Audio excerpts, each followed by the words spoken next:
All right, you found one, yeah? Survive. There were 12 people aboard the Jascon 4. When the ship sank, 11 died and 1 went missing. But when divers went down to recover the bodies, they found the 12th person alive. He had been trapped at the bottom of the ocean for 60 hours. But how did this happen? But there's more to it. What happened during his rescue was so shocking that when you hear it, your entire perspective on modern miracles will completely change.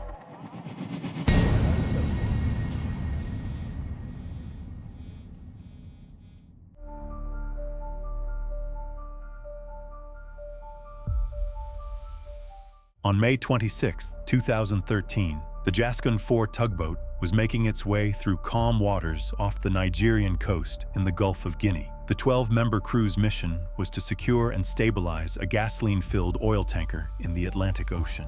The exhausted crew members went to their cabins to rest when night fell. Since ships in the region were frequently attacked by pirates, everyone locked their doors for security. However, they had no idea that this safety measure would seal their fate.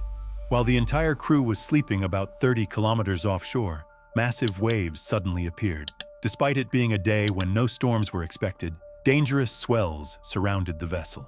After battling these waves, the Jascon 4 was finally overwhelmed. At around 4:30 a.m. on May 26th, the ship began sinking rapidly, and it was turning upside down. The ship's cook, Harrison Odjegba Okene, had woken up early in the morning to prepare breakfast. When the boat started flipping and sinking, he was in the bathroom. When he heard screaming, he realized the ship was going down. As he tried to open the bathroom door, the toilet broke loose and struck his head because the ship had flipped upside down. Blood began flowing from his head. Within seconds, all the lights went out, and everything went pitch black. As the ship plunged rapidly into the ocean depths, the bathroom began filling with water.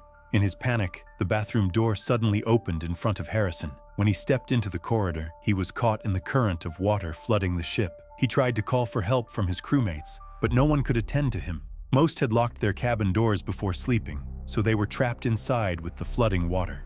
Harrison witnessed the horrifying moments when 3 of his friends, who had managed to open their doors and get into the corridor, were literally swept off their feet and swallowed by the waves. He knew these men would die. As he too was caught in the current and tossed around, he suddenly found himself in another bathroom inside the engineer's office. As he was dragged inside, the door slammed shut behind him, and the water level had risen but hadn't completely filled the space. By chance, there was a small air pocket inside. Harrison had managed to take a deep breath at the last moment. Thanks to this air pocket, he avoided drowning. As he caught his breath and relaxed a bit, he felt a massive jolt. The ship had hit the ocean floor at 30 meters deep. Harrison could hear from the surrounding sounds that his friends were crying for help and weeping. Everything was happening so fast. It was a life or death battle. Shortly after, all the sounds stopped, leaving only endless darkness. Nearly naked, without food or water, in freezing cold with limited oxygen, his chances of survival were close to zero. Immediately after the ship capsized, a rescue operation began. The dive team quickly located the vessel and dove to the bottom. However, they couldn't enter the sections with locked doors. When Harrison heard their voices, he banged on the walls, but no one noticed him. The rescue team wasn't adequately prepared to stay at such depths for long. After a brief search, thinking all 12 people had died, they returned to the surface. Harrison couldn't make his voice heard and didn't know when someone would come again. After the first day, the oxygen in Harrison's location began running out. If he stayed there longer, he would die from suffocation. He saw the locked exit door as his path to freedom. While trying to open the bathroom door, he accidentally broke the handle. After noticing a ventilation opening, he broke the steel grating and used the pieces to try to pry open the door. In the engineer's office, he found 2 small flashlights and a life jacket. He attached the flashlight to the life jacket and tried swimming toward the exit door. However, he needed to find other air pockets in the flooded corridors because he didn't have enough breath. He returned to the air pockets he had found. For hours afterward, he repeated the same actions. He would take deep breaths in the air pockets, swim to the door, try to open it, and return for more air. Harrison returned to the air pockets dozens of times and continued waiting. The only things he found to survive were canned food and a bottle of Coke. Since the water level reached up to his chest, he could feel crayfish biting his legs and arms. The flashlights he found ran out of power, and everything went completely dark. The water in the ship was extremely cold. This temperature could drop his body temperature to lethal levels within minutes. He created a platform above the water using the items he found and 2 mattresses. He had no choice but to wait. His 5th wedding anniversary was just days away. As he reviewed his life, he thought about his wife and family. In complete silence and darkness, he found himself in a strange state of mind. He was alone. The 2nd day passed without any progress. By the beginning of the 3rd day, Harrison was exhausted and worn out. His skin was starting to peel and burn from being in salt water for so long. The thirst was unbearable, and he began having hallucinations. He started hearing sounds and learned that sharks were coming to devour the bodies of the dead. He would probably become live bait when his turn came. Eventually, he lost hope of getting out alive. 60 hours had passed. While Harrison was in fear, a new rescue team began working above. This time, a more experienced dive team was going down to recover the bodies of the dead. Harrison noticed a beam of light coming through a crack in the wreckage and heard voices. Hopefully, he tried to signal that he was alive by banging on the ship's walls. Later, he saw a diver passing through the corridor. Before we continue with the video, make sure to subscribe for more incredible stories like this. Turn on notifications and give this video a like. Just as he was trying to signal for the 2nd time, diver Nico van Heerden saw a hand waving toward him. As the diver approached the hand, he was shocked when it grabbed him back. The body he found was warm and incredibly, unexpectedly alive. Nico shouted to his team that someone was alive. He gripped Harrison's hand tightly and brought him to the air pocket. According to the diver's camera, Harrison's facial expression was a mixture of complete exhaustion and hope. Nodding his head, in his weakened state, he began crying the moment he came face to face with his rescuer. The first thing he asked for was water.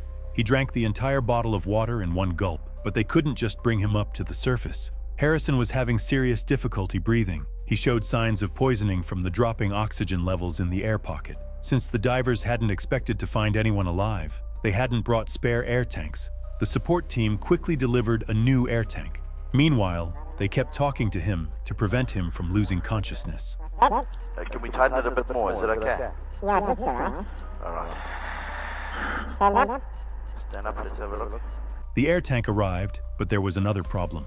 After staying at such depths for so long, his body had absorbed too much nitrogen and was at risk of decompression sickness. To prevent sudden death, they had to bring him up very slowly. He was equipped with special diving gear and breathing apparatus. Harrison lost consciousness at one point, but survived thanks to the diver's interventions and was brought to the surface after 3 hours. Harrison was taken to a special pressure chamber. He stayed there for 3 days until his vital signs returned to normal. Having escaped from the depths, Harrison was reunited with his family.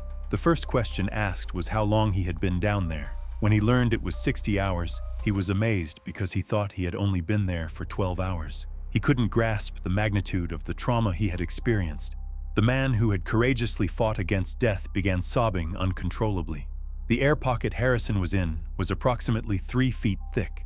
Because it was under ocean pressure, scientists estimate the air particles were compressed by about 4 times. Under these conditions, there was enough oxygen to keep Harrison alive for 60 hours. Carbon dioxide was absorbed by the water, and thanks to Harrison's breath reaching the water surface, the carbon dioxide level was reduced. This kept gas poisoning below lethal levels. This incident made Harrison the only known person in the world to survive 60 hours at the bottom of the sea. His trauma continued. He had persistent fears and would sometimes wake up at night feeling like his bed was sinking. He vowed never to go near the ocean again. But over time, he overcame his fear and, inspired by the men who saved his life, began diving training. In 2015, he became a certified commercial diver. The person who presented him with his diploma was the diver who rescued him. Let us know in the comments what you think about this incredible story. If you were in Harrison's position, could you have survived 60 hours? Don't forget to subscribe, turn on notifications, and share with your loved ones. Harrison. Okay, Harrison. My name is Colby.